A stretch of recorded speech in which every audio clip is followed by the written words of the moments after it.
Righto, buddy miners, Thursday. Nearly the bloody weekend. Hey, it's the last day of the week And for it's us. nearly the time that new shit's coming out for Axis Mining Technology. Oh, exciting. Oh, within the month, I can feel it. And I'm excited, and you'll be hearing it about here first. Probably other people have heard it, but like, Jesus Christ, I can't wait. Axis, get on it. Trusted advisor. Drill hole survey instrumentation. Getting a bit sleepless at night, Matty. Oh, so mate. excited. No, I need to get an MMS JV, so I'll get 8 hours sleep. People will understand that tomorrow. You'll understand that tomorrow. Right, what do we got? We're revisiting MinRes a bit. They've poor bastards continue to get hammered on the share price. $31 today. Far out. Bloody the tide can turn very quickly. Coronado also hammered today. Yeah, a bit more of their own kind of doing there. Did get whacked around by some weather events, so it's come off the back of a production downgrade. Yeah, GC, you're getting into the world of bauxite. Going to Queensland, Matty. Metro mining. Big going on, mate. You are diversifying away from the Murchison. I love it. Oh, diversify. I love it. And that's a diversified ETF. And Mt Cattlin. News out of Mt Cattlin. Proposed care and maintenance next year. So, right, let's lead her away. MinRes, bring up the Spark chart. I think we've got a Spark replay of, I guess, what's happened to the stock. But yeah, $31 today. Yep. Oh, Jesus Christ, considering the highs of 80 odd last year. Yeah, I think it touched 90. Yeah, it was pretty. It's a fall from grace, but it's leverage, right? I was just keen to have a bit more of a chin wag because I just think it's the most captivating mining stock at the moment. Like, this is. We're watching in real time, sort of, billions of dollars of market cap kind of just continue to kind of come off, seemingly each day or whatever. But the poor Mr. Ellison on paper has, I think, gone from $1 and a bit billion down to 600 million. Equity value of MinRes, it's just huge movements. Yeah, it hasn't sold any, so it doesn't matter till you sell it, but just on paper, Big move. And I think a few things have happened since we did an episode last week on Thursday, because that was the day that they had their earnings call, and earnings results sort of went out the evening before. The things that have happened since, namely share price pelted like 30% lower since the pre-earnings close. Spark chart's pretty, tells a story there. Second thing I think that's happened since then, if you were reading Bloomberg last night, you would have seen Bloomberg run this story. It says Trafigura struck $400 million cash for iron ore deal with MinRes. Now, it's not often we're actually onto a scoop before the excellent business journos of Bloomberg, but in this case, the readers of our daily email, the Director Special, would have read about this 8 days before Bloomberg, because we put the rumour in our Word on the Decline section in the Director's Special. So just a reminder to any of the listeners out there or viewers out there that haven't yet done so, if you want to get big scoops while they're still rumours before they're Bloomberg news articles, then pause the podcast right now, head to moneyofmine.com, put your email in there, click the confirmation email that comes your way, and you'll get our rumours in your inbox every single morning before they are news. I still love Bloomberg just in case they want to buy us later. Get the relationship good,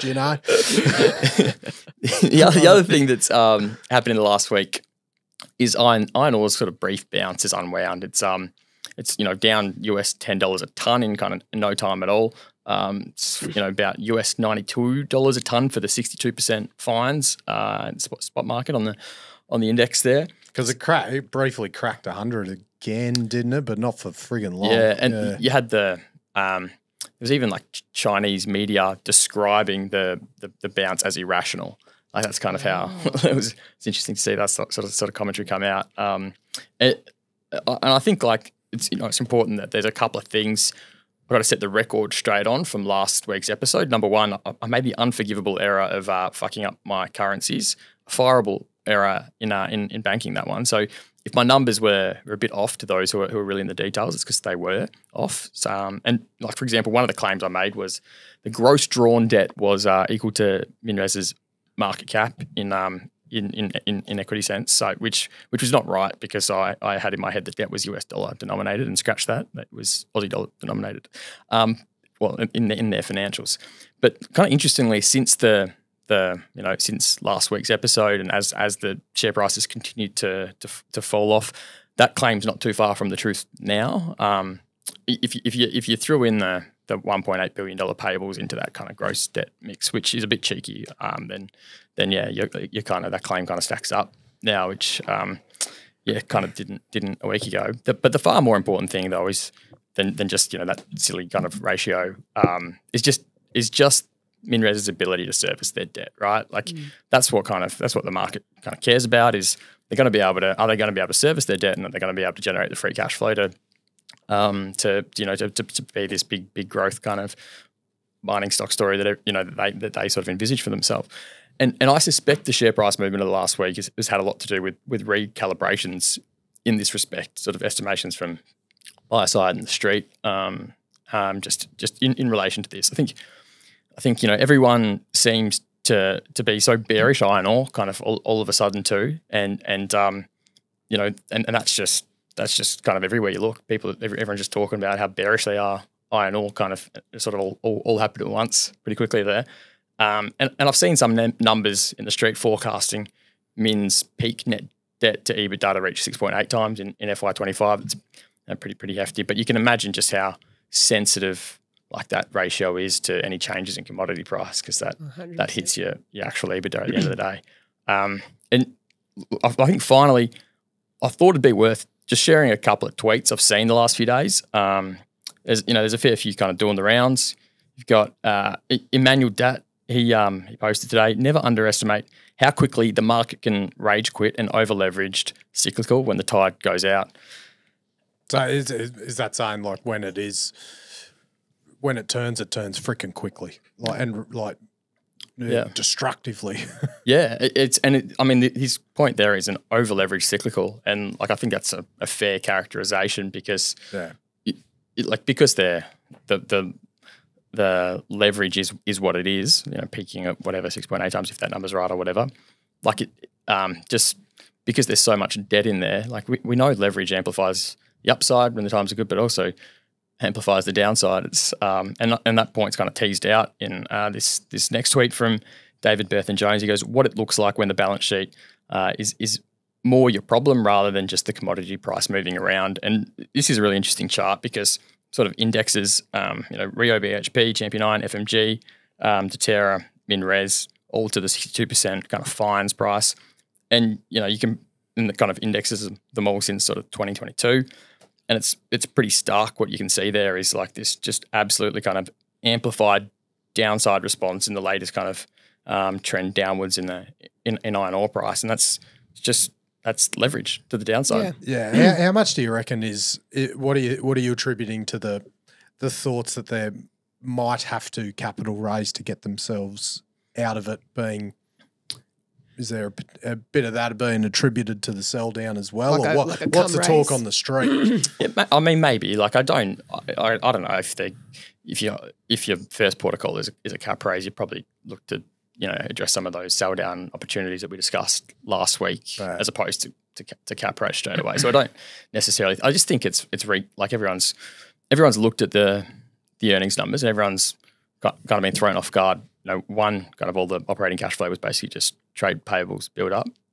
Two, like there was a lot to be said for the lithium kind of real production numbers and all that sort of stuff and how that's unfolding. And I think three, the realizations on the production at Onslow was probably lower than people were expecting. Just like what realization were they getting on the index compared to what people were factoring in, and kind of how does all that flow in? But more than any of that is just if iron ore price goes down by 10% in the week like it did, well, someone that's like got 6 times like net debt to EBITDA ratio peak whatever, it's gonna go down by a lot more than 10%, like because you leveraged. I think you should add 0.4 was the capex number.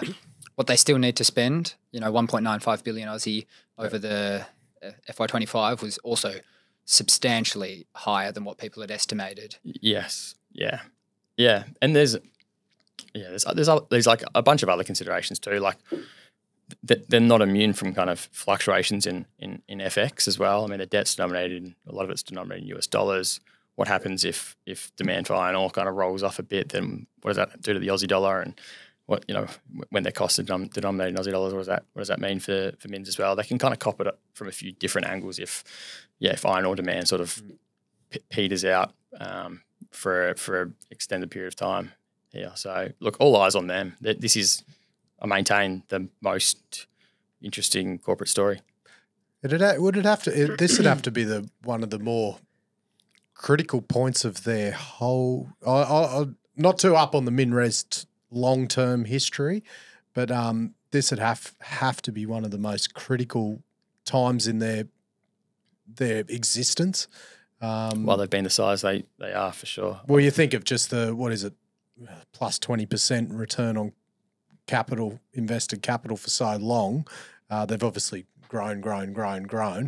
But yeah, this is a point where it's just really flipped. I'd love to know if there was any other time in history of MinRes when they're under this sort of pressure relative to the size they are.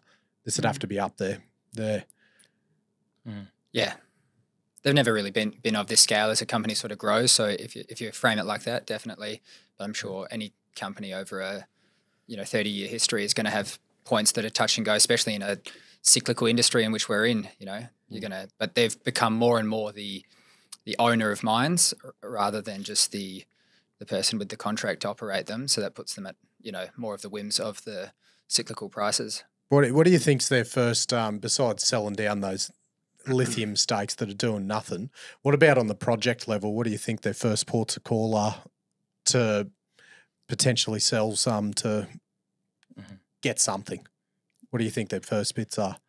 I know you mentioned it in the call. Yeah, if I were them, like I wouldn't. I actually think I'd get max value by packaging all the lithium together and selling down 49% of that. That's what I'd do, like the whole lot. As opposed to at an individual asset level. Exactly. Yeah, make just it a call package. it lithium, and then it kind of sets you up to the ability to down the track even sort of spin out your remaining kind of controlling interest in that lithium business and things like that, where you could get a re-rate on that. But yeah, I would do a minority sell down of the entire lithium business. I think that would get max value. Is that easy enough done when you've got JVs with Albemarle and Ganfeng, and then you're getting a JV on your side as well? It's not easy, but make it a bit complex, I would assume. It's not easy, but it's happened before. Like you'd be the Talison. You'd be the Tianchi, exactly. in Talison with the 26%. You'd be the TLEA. Exactly. Become the TLEA. Yeah, you create the dominant partner in that, though, which, as we've learned, is important. Yeah. TLEA becomes, what MinRes Lithium Australia today, and then MinRes own 51% of that. Yeah. Oh, mate. The only way the random one to lift the bloody market cap for them is a bloody big humdinger of an exploration discovery. That'd change the bloody thematic. Probably just need to bloody get drilling, and every driller that could do it is going to be at the ADIA Drill 24 conference. Oh. Let's bloody put a bit more positivity into it. Perth, 15th to 17th of October. Mate, it's not far away. Oh, mate, I cannot wait to be in a room full of drillers. I'm going to get a full sleeve tat when I rock up. Mate, you want to see the latest and most exciting drilling technology going around? You want to know who the who's who are in the drilling industry? Mate, all going to be in one room. We're going to be there. We're all going to be there. Axis is going to be there. K-Drill's going to be there. You can meet Rhino and Druber. Mate, bloody CRE Insurance is going to be there. Like, it's like a bloody sponsor field day for us. Money Mine Festival. Money Mine Festival. Mate, I think I'm even doing like a pre-start in the morning on the mic, and maybe some panels after lunch. The lunchtime post-lunchtime panels might be interesting after I've had a few pints with Druber.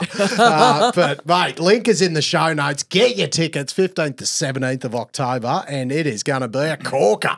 Can't wait. It's bloody. Love it. Oh, it's very exciting. Cheers, ADIA.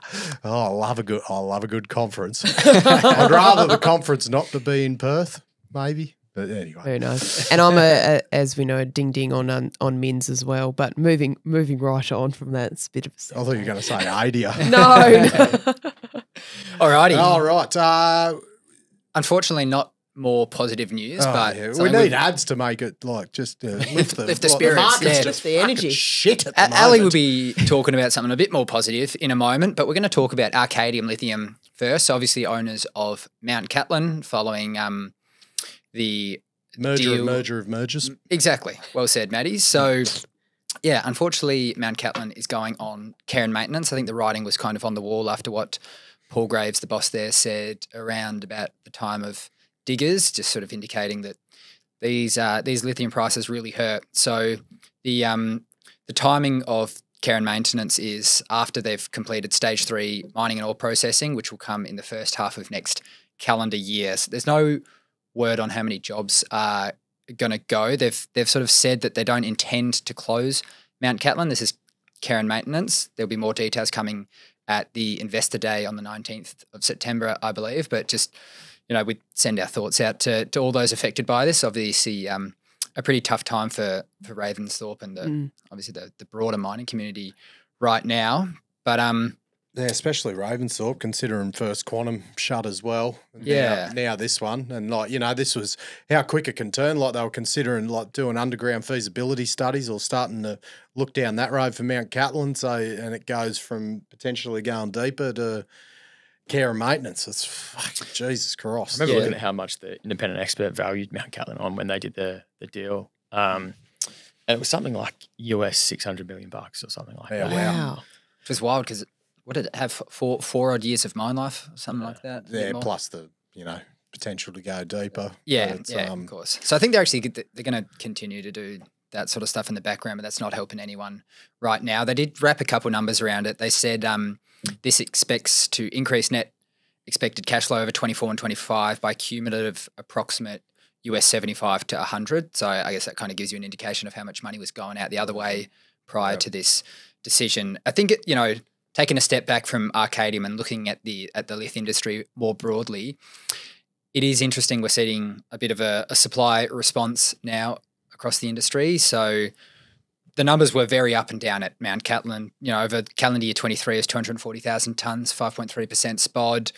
FY24 was sort of circa 130,000.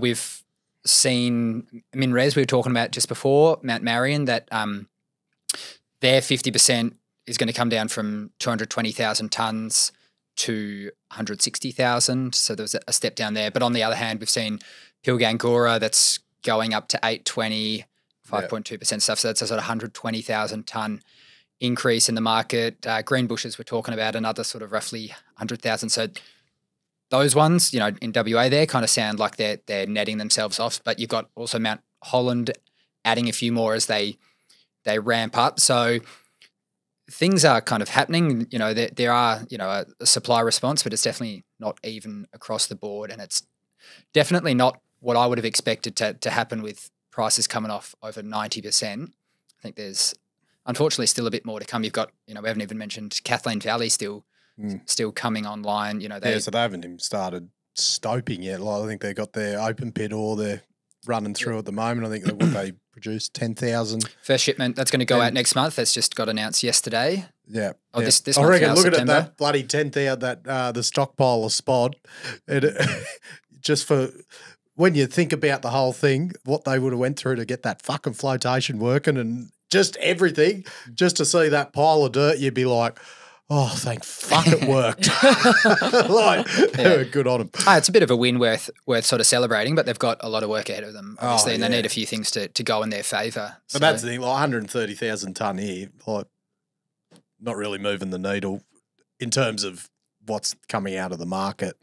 As you said, I think if there's going to be a supply response and curtailing, there'd be a lot more to come to actually affect things from pure supply. Absolutely. And as we'll get into unfortunately. Then there's the demand side too, right? And like it's easy when things are dire, it's kind of easy to forget that the demand story for lithium is still like as far as comparing all the commodities, it's still like really freaking got a tremendous kind of serious forecast growth rate, which shit. So, the demand can catch up to supply and can catch people off guard on the other side of things, but it doesn't look like it's in the short term. Yeah. And it's like, who can survive? It's about surviving, because as soon as you go into care and maintenance, it's the restart. Like you can't just turn it back on. Yeah. Not that you got easy. to, and you got to retrench people. Then you got to re-recruit, and it is such a fucking hard, like a big decision to make. I reckon Arjun Murdy, who we spoke with a couple of weeks ago, he sort of, put it in the best words. I really loved how he sort of expressed it, obviously talking about oil and gas companies, but just the concept of fortress balance sheet.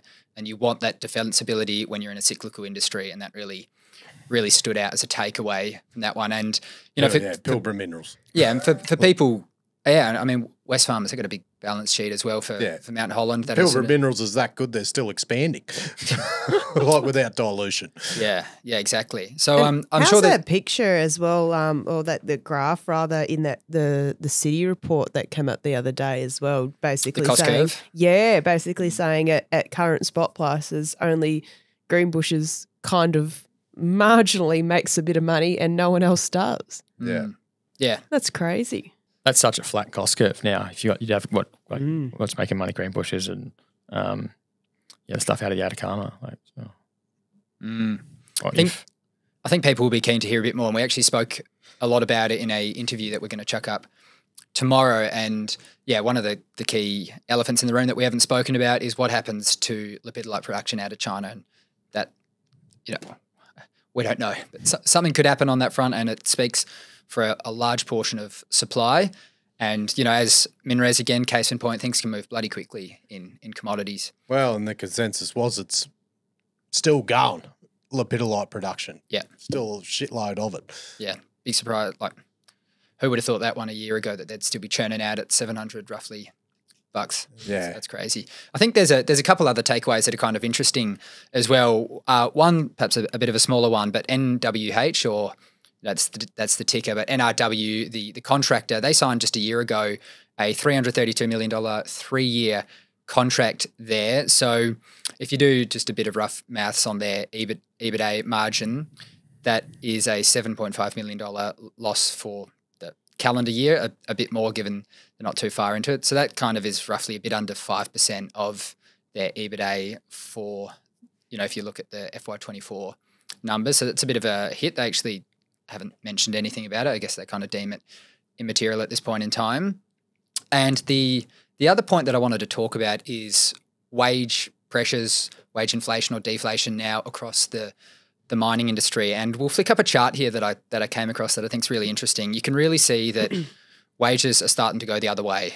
It's a trend that's really turned since sort of 2020, 2021 period. It was only going up, and then very sharply it's pulled the other way. And I think there's a few second order effects of this that we will see. But, first and foremost, hopefully that allows the mining companies to have a bit more breathing room and see themselves through the downturn. I think I was speaking to a project manager for a mining contractor actually the other week, and asked this specific question. I said, is the ball getting back in your court yet for wages? Because, when there was that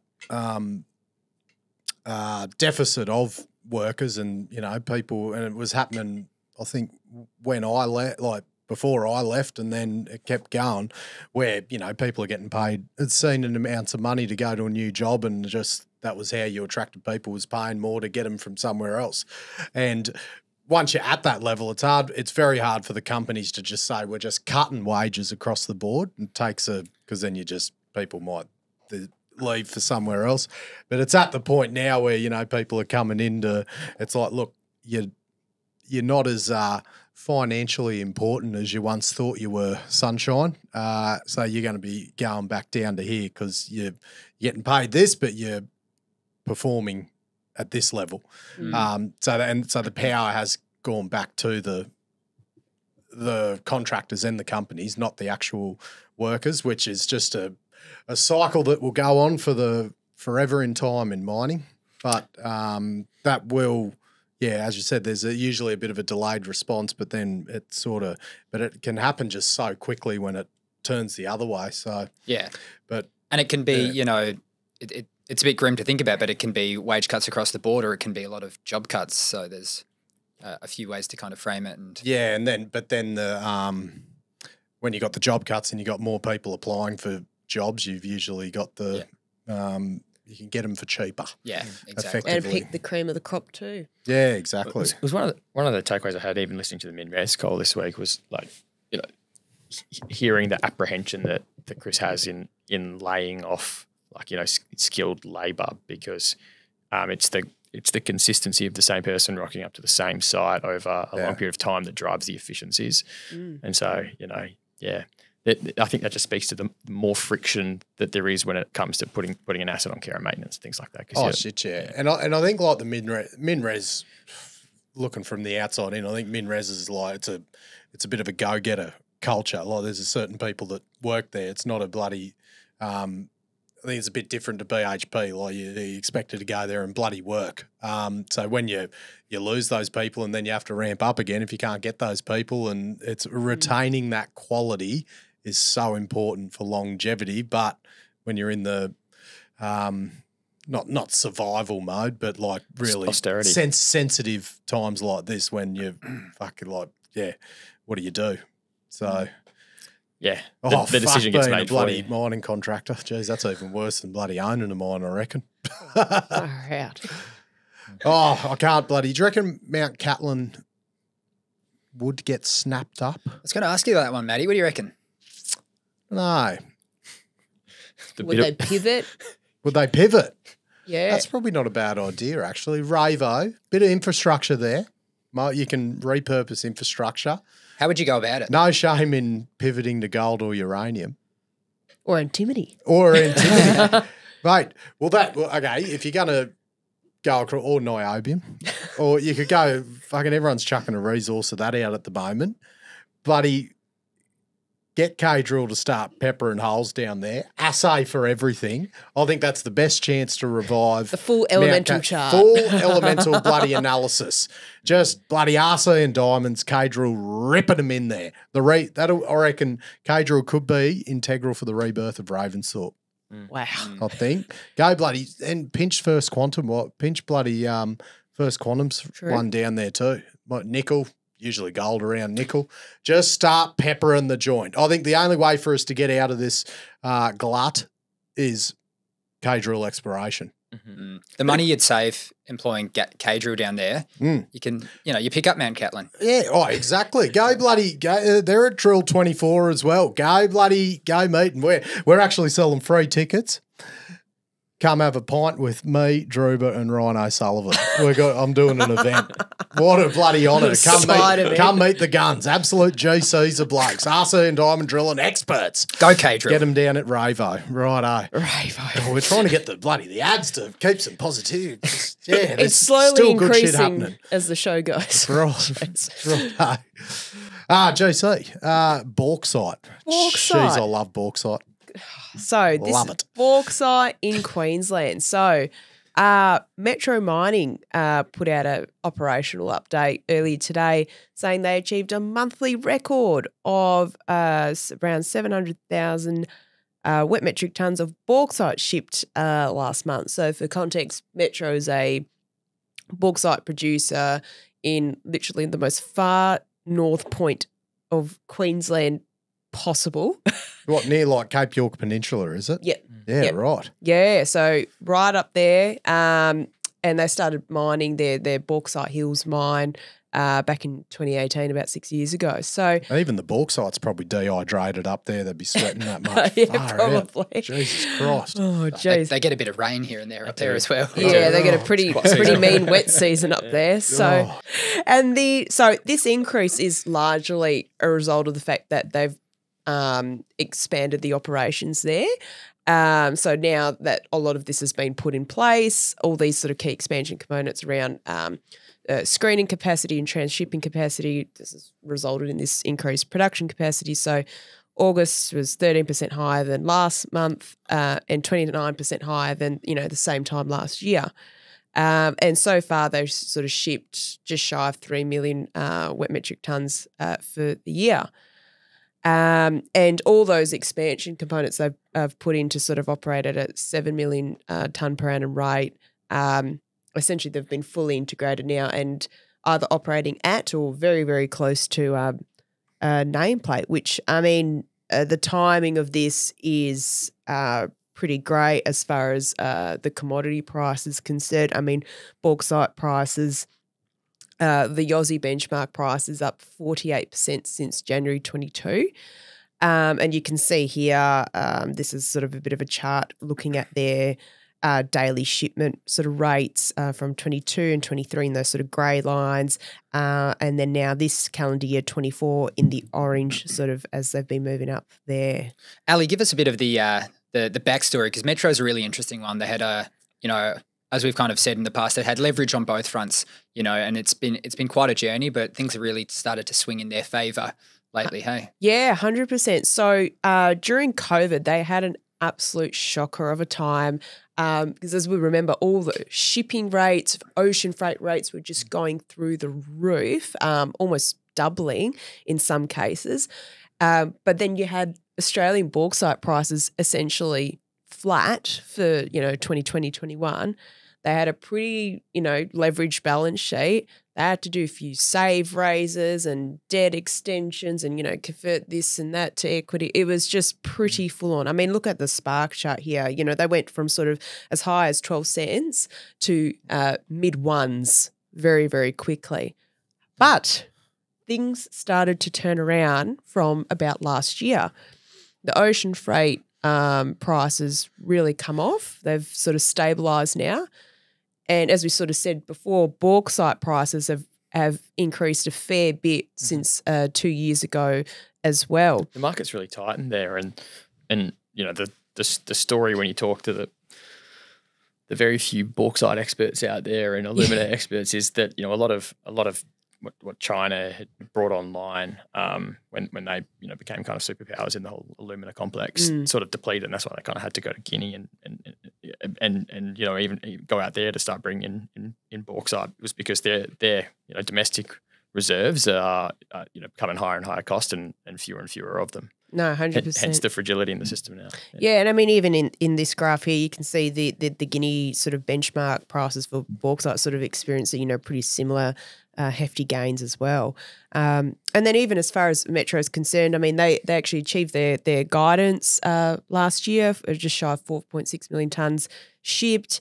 They announced FID, final investment decision on the 7 million tonne expansion, as we said, sort of through expanding the sort of transshipping and screening capacity.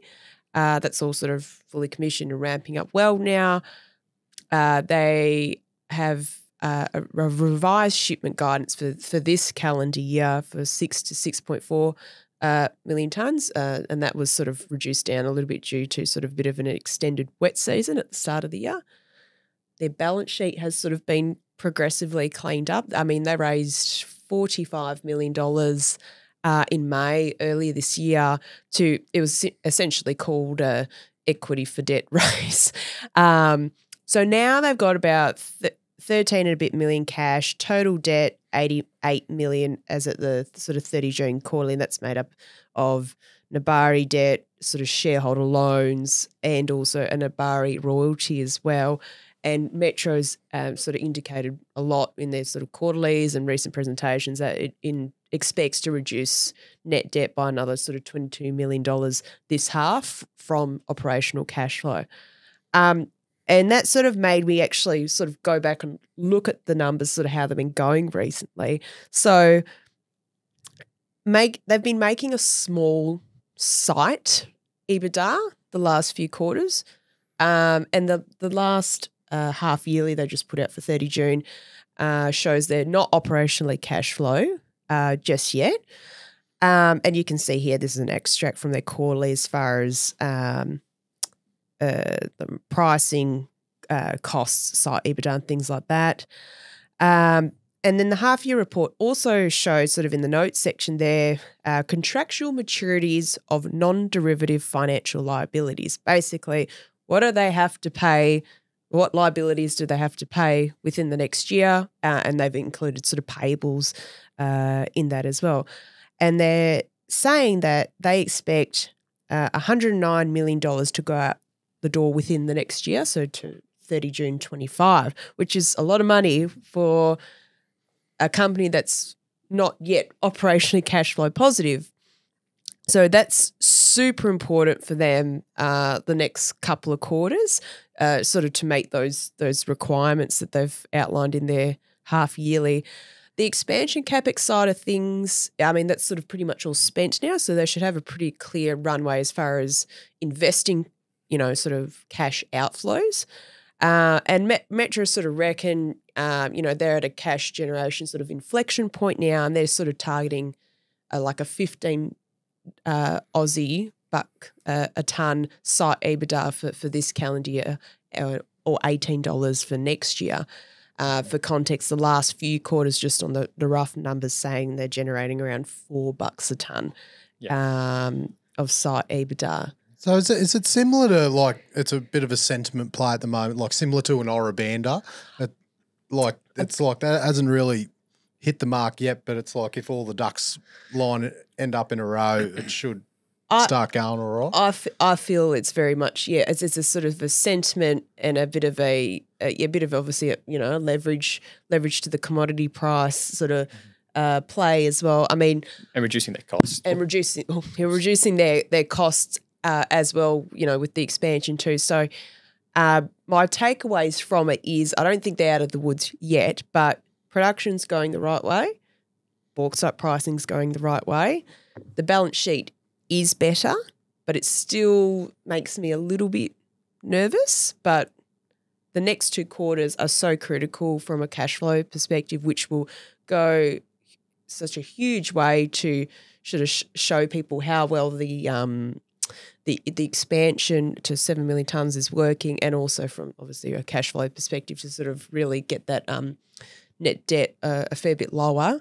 Because, we certainly don't want to see another, equity for debt raise like they did earlier this year. So it is very much still, at an inflection point. So, keen to see them get it underway. Yeah, good in the weeds, JC, mate. You're venturing out of the comfort zone, taking on bauxite. Bauxite. Stepped out of the Murchison. So proud. Oh, good. Bloody, there might be some up there. Who knows? Any bauxite in the Murchison? You'd know, wouldn't you? You've been on. Check on Wamex after. Check on Wagon. Yeah. I think you'd want it much closer to the port. Get that logistic. Yeah, true, yes. True. Companies like Metro are the sort of like, the type of company that, some people who are really good kind of resources stock pickers. They look for companies like Metro where they've got a busted up balance sheet, kind of poor operational like delivery history and all that sort of stuff. But then if they get the commodity cycle right, also if they're reducing costs at the same time, via some expansion, and those can be pretty transformative kind of moments. And, 100%. Hence, and even hence, like look at what Metro is off its base, off its low, is just kind of phenomenal. And some people are really good at picking those sort of moments, and they're kind of some of the lowest risk lowest risk in quotation marks sort of returns that you can make in our industry. Yeah, because it's really, I mean, like exactly like you say, Trev. I mean, from the mid ones where it was, or low twos where it was for a while, it sort of got up to the 4s, 5s, and 6s in the last few months. Which, I mean, that's pretty good in a few months if you're looking at it from a returns perspective. And they've still got a bit of a journey to go as well. So it could be,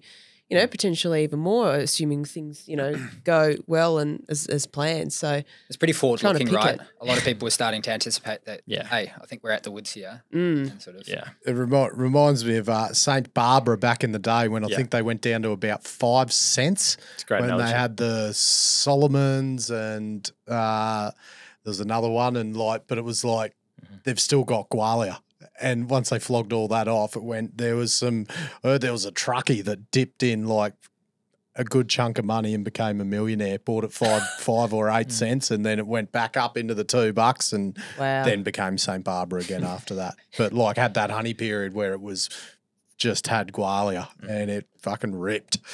Yeah, it's a great analogy. I should have been on it. All right, we're going to finish. One day I'm going to get one. You will. One day. One day.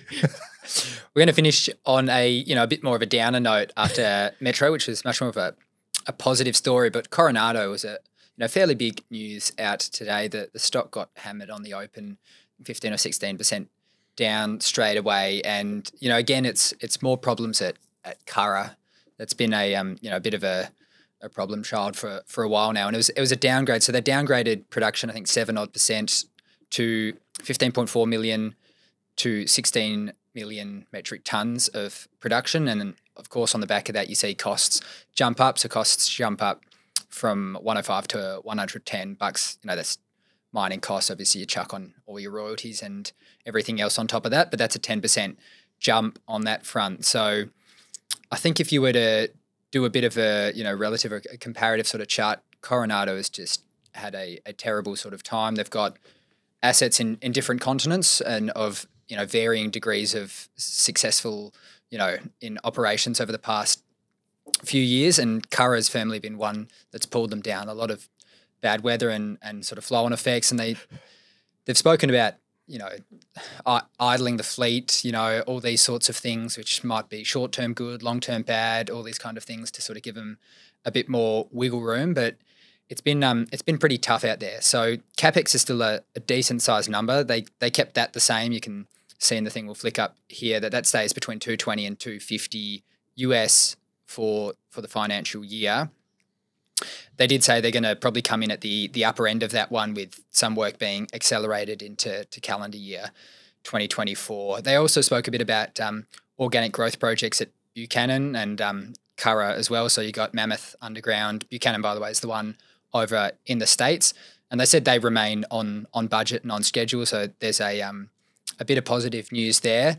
And yeah, I think the last detail to kind of note, which is something we've seen with almost every Queensland coal miner, there was more sort of scathing words around the, quote unquote extreme royalties that have been hitting all the miners over there. And that language hasn't really changed over the past year and a half, and I don't expect it to, but who knows if we're going to see any sort of, changes on that front. Here's a bloody question without notice, a quiz. Another one where you see significant rainfall. You think North Queensland, like rainfall, you get a lot of rain there, and then the royalties, and if you could pick where to have a mining project in Australia, taking into account rainfall, like seasonality, access to water, the quality of water, native title, ease of operation, where would you pick? It's a good question, eh? Wow. Like Kalgoorlie, for instance, like water's a challenge there. Yeah. Like you go down South Kambalda and that, like the salinity of the water's an issue, and the amount of water. Mate, I'm thinking the Murchison. It's actually Greenbushes is. That's one I was going to say. Yeah. Greenbushes. Like you couldn't build it today because it's in a national park. Yeah, exactly. Yeah. Exactly. But in terms of like probably seasonality, I assume they got a lot of water. It's also the right commodity, right? You're not going to get a cold Queensland type tax on lithium. Mm. So. I think that, buddy, I suppose that Murchison, Leonora, Leinster area is probably not too bad. Not too bad, but then God, we've even seen native title becomes an issue there as well. Like that's pretty difficult. That's probably an issue everywhere now. You go up north, Pilbara, like you got the potential cyclones. Oh yeah, the operations you're doing up there are just such massive, open pit operations, which come with their own sort of challenges, native title and the like, permitting and all these sorts of things. So Greenbushes. I wouldn't go New South Wales. No. As much as I love the place. Well, the question's very much what would you do in 2024, right? Because things change over time. Maybe South Australia. What's that? There's a couple of those mines that are right next to the Barossa Valley. I mean, that's pretty cool. Hillgrove got it up. There's one there that's it's too close to town. But they there's a gold scoping study on one of them. It's too probably close too to close, and we'll never get permitted kind of thing. But yeah, and I think there was a bit of there was some. That was a really good question, actually. Yeah, I'll agree. That green down south WA. South. I reckon that might be the spot. Maybe Ravensthorpe. Ravensthorpe. I have heard that the black cockatoo is a big issue if you're trying to build a mine down south now. Even though I think it could be hard to get the whole environmental process could be pretty tricky. Yeah. This is bauxite that scales many tens of thousands of acres. Yeah. So I think we're in Tasmania. That's maybe tricky. Pretty tricky. Unionised as well, I think. Victoria, that's bloody hard from Perm. So for Australia's bloody hard. We're struggling to find. I'll go on the Murchison. Let's go to Murchison. Go to Murchison. Just trying to think of an island somewhere. Right next. New Caledonia. It's like- What islands are there? Well, I'd have to ask New you. Caledonia had that was the nickel one, wasn't it? Was that nickel in New Caledonia Yeah. at one stage? One stage right now. Go get some. They had the protest there this year. Go get some bloody phosphate over at Nauru. Yeah, I was going to say the phosphate. the islands off South America, off Chile and stuff. They were just bird shit that were mined for as long as they could be. They were gold mines for a little while before it all disappeared in a pretty short. Go Brazil. Maybe Brazil's the new hotspot. Forget Australia. I might choose Africa. It's just cheaper. Yeah. You got to be specific about your country. So I think we've come to the conclusion mining's hard. Mining's pretty Yeah. hard. Good sum up. Good sum up. Well, it's not hard to call Axis. No. There's phone numbers there. It's in the show just notes. Bloody call Shaun. Shaun, he's a guru. Knows everything about drill hole orientation and instrumentation. He's a legend. And you can see him at ADIA Drill 24. Oh, mate, he's going to be flying. Oh, cannot wait. Cannot wait. And speaking of ADIA. ADIA. Australian. Drilling Industry Association. That's the one, JD. I was just testing you. And MMS, Mineral Mining Services, verified. DSI Underground, Silverstone. Stop scrolling too fast. You dickhead. CRE Insurance, Grainlands Equipment, K-Drill, U-Spark, and Hoodaroo. Hoodaroo.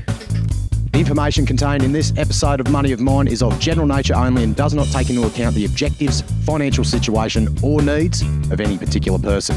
Before making any investment decision, you should consult with your financial advisor and consider how appropriate the advice is to your objectives, financial situation and needs.